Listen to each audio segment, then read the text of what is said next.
biologijos mokslų daktaras, gamtos mokslų daktaras, toksikologijos akademijos diplomantas, seniausias mokslinės patarėjų tarybos narys Artūras Ferstas.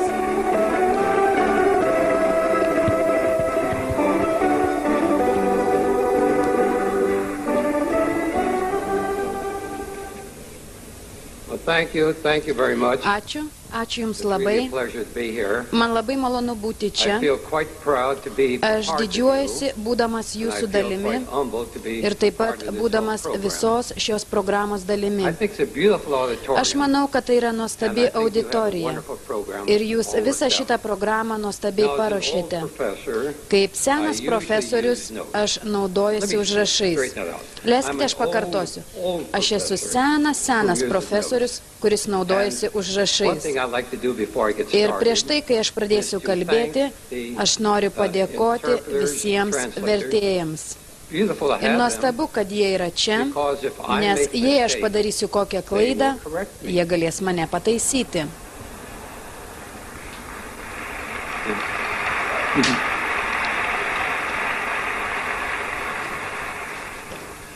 Aš norėčiau bendrai pakalbėti apie GNLD. Kuo jis skiriasi nuo kitų firmų? Sutikime su tuo faktu, kad žmogus gali nueiti į kitą firmą ir pažiūrėti, paklausyti, ką jie turi pasakyti apie savo produktus. Jie gali perskaityti, kokie jų produktai yra nuostabūs. Bet kodėl GNLD? Kodėl jūs turėtumėte būti GNLD dalimi? Ir kodėl jūs turėtumėte pasilikti joje? Ir yra vienas dalykas, kurį norėtumėm pabrėžti, ir aš noriu labai atsargiai pateikti šitą teiginį, mūsų produktai veikia. Ir nėra jokio klausimo dėl to. Jie buvo išbandyti ir jie veikia. Ir nėra nieko mūsų produktuose, ką būtų galima pavadinti klastotė ar surogatų. Šie produktai yra tikri. Mūsų produktai yra pagaminti iš gero, saugaus maisto. Mes nevažiuojame į kitas pasaulio šalis, kad padaryti mūsų produktus egzotiškais. Mes tiesiog naudojame saugų, gerą maistą. Ir, žinoma, svarbus dalykas yra tai, kad GNLD yra sąžininga firma. Ir aš vėliau truputį apie tai pakalbėsiu. Keletą dalykų iškilo per paskutinėsias keletą savaičių. Distributoriai skambino man ir klausė nerimaudami. Pavyzdžiui, Suomijoje buvo padaryti tyrimai su stipriais rūkoriais, jiems duodant beta-karotiną, viliantis, kad šis apsaugos nuo plaučių vėžio.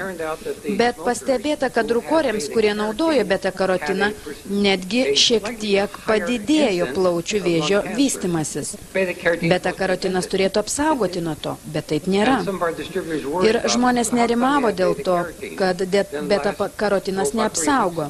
Ir maždaug prieš 3 savaitės vienas mokslinis straipsnis buvo parašytas apie tai, kad beta-karotinas neapsaugo nuo širdies ligų. Ir dar daugiau distributorių skambino man ir nerimavo, kaip ten yra dėl beta-karotino. Skirtumas tarp GNLD produktų yra tas, kad mes neparduodame beta-karotino. Ką mes darome? Mes parduodame karotinų šeimas, vadinamas karotenoidais. Mes žinome iš mokslo, kad šeimos yra svarbus dalykas. Mes negaminame beta-karotino iš sintetinio selino. Mūsų karotinai yra iš morkų. Alfa-karotinas, beta-karotinas, gama-karotinas. Visi karotinai iš morkų. Iš pomidorų mes gauname likopeną. Ne vieną, bet visą šeimą. Liutiną ir taip toliau. Yra įdomu, kad niekada nėra buvę konferencijos apie karotenoidus tol, kol mūsų karotenoidų produktai netapo prieinami pasauliui. Ir po to mes pradėjome skaityti nuostabius straipsnius apie tai, kad beta-karotinas yra gerai, bet visa kombinacija. Visos sudėtinės dalis gali apsaugoti plaučius. Likopenas gali apsaugoti nuo prostatos vėžio. Ir mes tai naudojame savo produktuose nuo pat pradžių. Liutinas gali apsaugoti akis. Ir tai yra mūsų produktuose nuo pat pradžių. Nors mes nesitikėjome, kad rezultatai bus tokie nuostabus. Bet nuo pat pradžių žinojome, kad visa šeima yra labai svarbu. Nėra taip, kad mes pridedame beta-karotino, bet mes naudojame visą šeimą taip, kaip gamta pasakė, kad tai yra originalas ir veikiantis dalykas. Kitas dalykas, kuris iškilo prieš porą savaičių laikraščiuose, kad Mičigano valstijose mokslininkai davė žmonėms vitamino E papildus. Ir kitai grupiai žmonių buvo duodamas vitaminas E iš natūralių šaltinių. Vitamino E papildas neapsaugojo nuo širdies ligų ir cholesterolio, o natūrali vitamino E forma apsaugojo. Ir distributoriai rašė ir skambino man, klausdami, kaip yra dėl mūsų vitamino E. Tas vitamino E papildas, kurį jie naudojo, buvo sintetinis vitaminas E, kuris susideda iš 2 komponentų. Natūralus vitaminas E susideda iš 8 komponentų. Iš 2 vitamino E sudėtinių dalių, kurios be jokių abejonių yra pigesnės, tik viena iš jų gali būti efektyvi. Ir tai yra alfa forma. Ir ta alfa forma trukdo gama formai būti panaudotai. Mūsų vitaminas E susideda iš visų 8 sudėtinių dalių. Tai ir yra GNLD skirtumas. Tai yra svarbu žinoti, kad vienas šeimos narys, beta-karotinas atskirai arba alfa-tokoferolas atskirai trukdo įsisavinti visiems kitiems komponentams. Ir todėl mes naudojame šeimas. GNLD terminais kalbant, skirtumas yra tas, kad mes pažįstame visą spektrą. Mes nepaimame vienos dalies ir neišskaidome jos.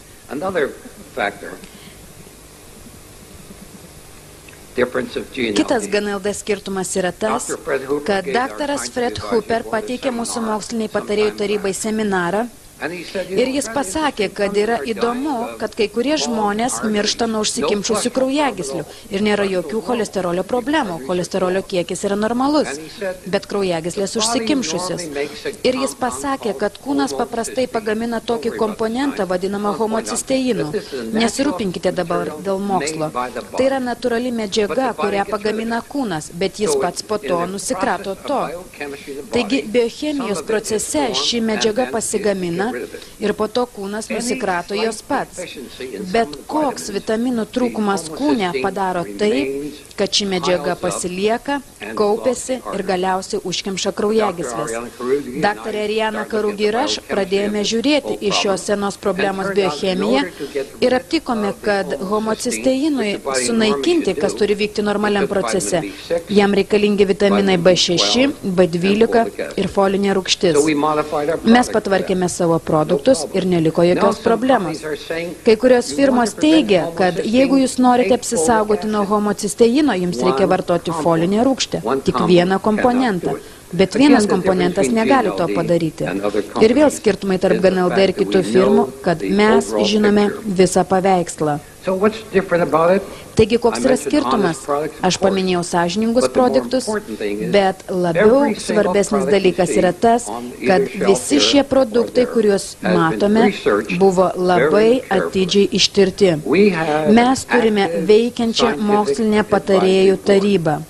Yra įvairiausios disciplinos, kaip mes veikiame ir tyrinėjame. Daktarė Ariana Karugi turi magistro laipsnį žmogaus mitybos srityje Niujorke. Ji turi daktaro laipsnį biocheminėje mitybos srityje Brukline. Daktaras Fred Hooper turi daktaro laipsnį biocheminėje ir įvairios patirties tyrimuose. Aš paminėjau tik keletą iš mūsų narių. Daktaras Shepard turi laipsnį mikrobiologijoje ir bakteriologijoje su atliktais tyrimais mitybos srityje. Mes visi susiję su maitinimosi sritimi. Mes būtinai atliekame tyrinėjimus. Mes skaitome mokslinės knygas. Mes skaitome mokslinius žurnalus. Mums nereikia skaityti mažų bukletėlių, kad sužinoti tam tikrą informaciją, nes dažniausiai tai būna pateikta vienpusiškai, kad parduoti produktą. Mes skaitome mokslinius žurnalus, medicininius žurnalus, biocheminius žurnalus ir ataskaitas. Kitas įdomus dalykas, kuris skiria GNLD nuo kitų firmų, yra toks, kad 90% ir daugiau visų firmų neturi mokslinės patarėjų tarybos. Dažnai jūs galite pamatyti, ir jūs jau turbūt susidūrėte su tuo, kad kažkas pamato naują produktą ir jis yra labai gražiai pateikiamas, kad tai buvo sukurta šio nuostabaus žymaus daktaro. Ir jeigu aš užminiau dabar ant kažkieno nuospaudos, prašau atleiskite man, aš tai ir norėjau padaryti. Nėra tokio daktaro, kuris galėtų paimti žaliavą ir padaryti tai užbaigtų produktų. Aš nežinau tokio daktaro, kuris gali paimti kietas morkas, sultingus persikus ir špinato miltelius ir patalpinti tai į vieną kapsulę. Mes, GNLD, žinome tai ir aš vadinu tai mokslo menu. Mes turime mokslinę patarėjų tarybą, daktarą John Miller ir kitus, kurie gali paimti tas neapdirbtas žaliavas, sudėti jas kartu ir išbandyti. Ir ką dar mes turime, kas yra neįprasta ir daugelis firmų to neturi. Bet mes turime savo laboratoriją, kur mes galime analizuoti kiekvieną produktą nuo pradžios iki galo. Ir tai yra GNLD skirtumas. Ir jums reikėtų palyginti mūsų firmą su kitomis. Aš negaliu sakyti, kad jos yra nesąžiningos, bet aš galiu pasakyti, kad jos yra naivios, aš galiu pasakyti, kad jos neatlieka savo namų darbų ir jos turi pasikliauti kitų žiniomis, ką kiti joms sako. Aš negaliu jomis pasitikėti, nes jos neturi mokslinės patarėjų tarybos, kuri galėtų ištirti produktus nuo pradžios iki galo. Visa konkurencija, sakykime geriau beveik visa konkurencija, su kuria mes susidurėme, tai yra firmos, kurios nusiperka kažką iš vienos didelės statinės, supilsto viską į mažus gražius buteliukus, uždeda nuostabės etiketės ir niekada nepatikrina tų produktų jokioje laboratorijoje, kad įsitikintų, ar nėra užkrėsti tie produktai, ar sudėtas teisingas kiekis tų medžiagų. Mes galime padaryti visą tai. Vėl kitas GNLD skirtumas. Mes turime 24 mokslininkus, kurie paremia mokslinę patarėjų tarybą. Mes turime visus reikalingus įrankius. Mes žinome, kaip pradėti nuo pradžių ir kaip išvystyti galutinį produktą. Taigi beveik visi, aš noriu teisingai pasakyti, ne visi, bet dauguma šitų produktų buvo pradėti nuo pat pradžių ir mes patys juos pagaminome. Mums nereikėjo nusipirkti didelės statinės ir išpilstyti mažus buteliukus. Ką aš bandau pasakyti? Kad yra labai daug produktų rinkoje, kurie nėra realūs. GNLD turi sąžiningus produktus. Ir jeigu jūs nematote dabar tų produktų, jūs greitai matysite, kaip vyksta konkurencija su tokiais nuostabiais atradimais. Aš noriu išvardinti keletą iš jų, kad perspėti jūs, jie atsiras greitai Suomijoje ir Šiaurės Europoje. Ir įdomu tai, ką aš dabar ruošiuosi pasakyti, kad nei vienas iš šitų produktų, kuriuos aš paminėsiu, nėra kilęs iš maisto. Nei vienas iš šitų produktų, kuriuos aš paminėsiu, nėra realus. Bet jie bus parduodami. Ir kai kurie iš jūsų draugų pasakys, kodėlgi jūs neturite tokio nuostabaus produkto, nes pažiūrėk, koks realiai nuostabus jis yra. Aš paminėsiu tik tai keletą iš jų. Pamirškite mokslą dabar ir chemiją. MSM. Kiekvienai ląsteliai reikalingas MSM. Ir kiekvienai ląsteliai trūksta sieros ir todėl reikia vartoti MSM. Tai nėra sąžininga. Nėra jokio MSM ląstelėse. Jokiai ląsteliai nereikia MSM. Bet etiketė ant buteliuko teigia, kad 80% ląstelių negali normaliai veikti, jeigu neturės MSM. Aš turiu bukletą čia apie artritą. Galiausiai prasiveržimas, atradimas artrito problemai. Čia pasakyta, kad žmonėms sergantiems artritu reikia ir jiems trūksta acetilo alkoholio jų ląstelėse. Bet nėra jokio acetilo alkoholio ląstelėse. Bet jie sako, kad yra ir kad jūs turite pirkti šį atradimą artrito problemai spręsti acetilo alkoholį. Tai nėra realus dalykas. Aš turiu keletą kitų bukletų čia. Stebuklingos medicinos tabletės.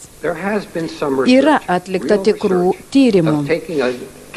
Yra tokia cheminė medžiaga EDTA, kuri yra naudojama suleidžiant ją į venas, kad išvalyti užsikimšusias kraujagyslės. EDTA yra prieštaringas produktas ir su juo buvo daroma daug eksperimentų. Dabar firmos parduoda EDTA piliules, vartoti jas su maistu. EDTA negali absorbuotis organizme, vartojant jį per burnos ertmę. Tai turi būti suleidžiama per venas. Šitos firmos teigia, kad šis produktas padės jums išvalyti užsikimšusias kraujagyslės, bet jie nepasako jums, kad jis turi būti naudojamas suleidžiant į veną ir kad naudojant per burnos ertmę tai yra 100% neefektyvu ir nenaudinga. Tai greitai pas jūs pasirodys. Yra įvairiausių kitų produktų ir nuostabiom etiketėm ir ant visų parašyta natūralus produktas. Ir vienas iš jų yra melatonas, bet nėra natūralaus melatono. Visa tai yra sintetinis produktas. Etiketė sako, kad tai natūralu. Ar jums reikia to? Ne. Koloidalo mineralai yra parduodami Amerikoje ir kitose pasaulio šalyse ir jie galbūt atkeliaus čia. Šio produkto sudėtyje yra tam tikri mineralai, kurie paveikia kūną, bet jo sudėtyje yra 1000 kartų daugiau aliuminio negu visų kitų mineralų sudėjus juos drauge. Etiketės to nepasakys. Alzheimerio liga yra susijusi su aliuminiu. Jūs nenorite vartoti papildomai aliuminio, bet koloidalo mineralų propaganda yra tokia nuostabi, bet tai nėra realu. Aš jums bandau parodyti GNLD skirtumus. Mes turime reikalų tik su sąžiningai naudojamais produktais ir pas mus nėra jokių surogatų. Ir jeigu šių produktų, kuriuos paminėjau, dar nėra pas jūs prekyboje, jie greitai atkeliaus ir į Šiaurės Europą. Būkite pasiruošę tam. Mes turime būti atsargus su tais gražiais žodeliais. Aš parodysiu jums keletą. Neįtikėtinas atradimas. Jeigu išgirsite neįtikėtinas atradimas siūlant kažkokį produktą, ignoruokite tai. Medicinos stebuklingos tabletės. Jeigu išgirsite stebuklingas bet kokiuose produktuose, ignoruokite tai. Nėra jokio stebuklo. Paslaptinga formulė. Ignoruokite tai. Tai yra dusgenantys žodžiai, kurie yra naudojami, kad įtikinti žmonės, kad yra kažkas neįtikėtino tame. Nepaprastas atradimas. Nėra jokio nepaprasto atradimo. Tai visada yra sunkus ir atsargus darbas su produktais. O man tai labai patinka. Šis produktas yra naudojamas 1000 metų. Ir keletą kartų aš mačiau tai indiškose produktuose iš Indijos. Žinote, jie negyvena taip ilgai, kad susidurti su ilgamžiškumo problemomis. Vidutinis indo amžius yra 60 metų, o kai kuriuose Kinijos srityse jie gyvena vidutiniškai 40 metų. Jie neturi tokių senatvės problemų ar ligų, nes jie negyvena pakankamai ilgai. Tai kaip jūs galite turėti 1000 metų įrodymą? Aš nežinau.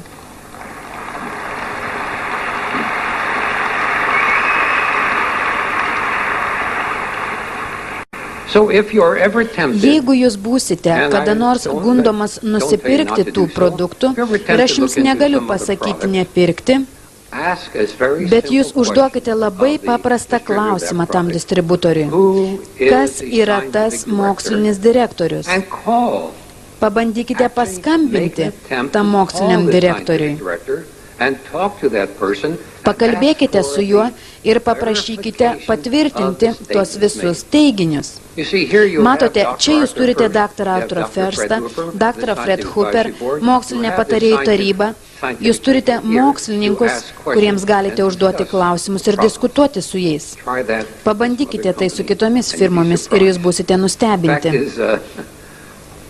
Vienas iš distributorių paklausė manęs apie vieną produktą. Ir aš sakau, kad aš tau negaliu pasakyti, bet sakau, kad pabandysiu paskambinti. Aš paskambinau ir sakau, kad norėčiau pakalbėti su jūsų moksliniu direktoriumi arba mokslininku. Bet atsakymas buvo, pas mus nėra tokio žmogaus tokiu pavadinimu. Bet aš manau, kad aš galėčiau jums surasti gydytoją, kuris galbūt galės atsakyti jūsų klausimus. Aš nesu tikras, koks jūsų vardas, mes jums perskambinsim, bet jie niekada nepaskambina. Taigi, koks yra skirtumas tarp mūsų firmos ir kitų? Mes turime tikrą mokslinę patarėjų tarybą. Visiškai neseniai čia, Suomijoje ir Amerikoje ir Australijoje daugelis gydytojų per televiziją kalbėjo neigiamai apie vaistažoles. Vieni tą žodį sako su H raidė, kiti be. Angliškai tai gali būti sakoma herbs ir kai kuriuose šalise herbs. Tai reiškia tą patį dalyką. Bet štai kokia yra esmė. Visų pirma, vaistažolių verslas yra labai neįprastas. 1990 metais 2 procentai žmonių Jungtinėse valstijose naudojo vaistažoles. 97 metais 12 procentų. Vaistažolių metinė apyvarta sudaro 5,1 milijardo dolerių. Tai yra didžiulis verslas. Ir daugelis firmų įsijungia į tą vaistažolių verslą ir aš galiu pasakyti, kad kai kurie dalykai yra tiesa, o kai kurie ne. Taigi, kodėl gydytojai yra prieš vaistažoles? Pamirškite dabar ekonomiką, bet kai kuriais atvejais yra teisingos priežastis. Aš viliuosi, kad šiaurinės Europos dalys yra labiau išprūsusios negu Amerika. Jeigu mes Amerikoje sakome žmonėms vartoti po 1 tabletę, jie suvalgys 3, jeigu sakoma 5, jie suvartos 10. Kitaip sakant, yra didelė tendencija perdozavimui. Ir kai jūs perdozuojat, jūs susidurėte su problemomis. Yra labai svarbu vartoti tokį kiekį, kuris yra siūlomas žmogui. Labai dažnai vaistažolių perdozavimas gali sukelti tam tikrą patologiją. Aš paminėsiu tik keletą dalykų. Ginko biloba yra plačiai paplitusi. Jeigu jos perdozuoti, nors šiaip jį veikia kaip aspirinas, suskystina kraują, kitaip sakant, jie apsaugo kraują nuo užsikimšimo. Bet jeigu jūs vartosite jos per daug, jūs turėsite rimtų patologinių problemų. Kava atneša sumišimą, jeigu jūs naudosite jo per daug. Ženšenis, didysis ženšenis, kuris padeda žmogaus seksualiniai veiklai ir taip toliau. Yra didžiulis procentas ženšenio parduodamo Jungtinėse valstijose ir kai mes jį patikrinome, jis neturėjo nei mažiausios dalelės to ženšenio. Tai yra laisva šalis. Jūs galite vadinti daiktus kaip norite. Taigi daugelio ženšenio produktų sudėtyje nebuvo nei trupučio ženšenio. Ir tai yra problema. Tam tikros karpos, kad jas paveikti reikalingos savaitės. Tam tikros vaistažolės paveiks kepenis ir atneš įvairiausių ligų. Būtent dėl to, kai kurie gydytojai yra nusistatę prieš vaistažolės. Iš pradžių jie sakė, kad negerai vartoti per daug, bet vėliau jie sakė, kad geriau iš viso nevartoti. O kaip dėl GNLD? Ar mes naudojame vaistažolės? Taip, mes naudojame. Ar mes esame lyderiai tame? Ne. Kodėl? Todėl, kad mes praleidžiame tinkamą laiką, kad įsitikintumėm, jog kiekvienas produktas, kurį mes naudojame, turėtų saugų efektą. Taigi, norime pabrėžti, kad mes niekada neskubame. Reikėjo 6 metų, kol karotenoidų produktas pasirodė. Ir niekas iš administracijos neatėjo ir nesakė mokslininkams, moksliniai patarėjų tarybai, kad jūs per daug užtrunkate šitose eksperimentuose, jūs per daug pinigų išleidžiate šito produkto vystyme. Būtent taip mes dirbame. Etiškai tvarkinga firma taip elgsis. Ir aš labai didžiuojuosi būti šios firmos dalimi. Ačiū Jums labai.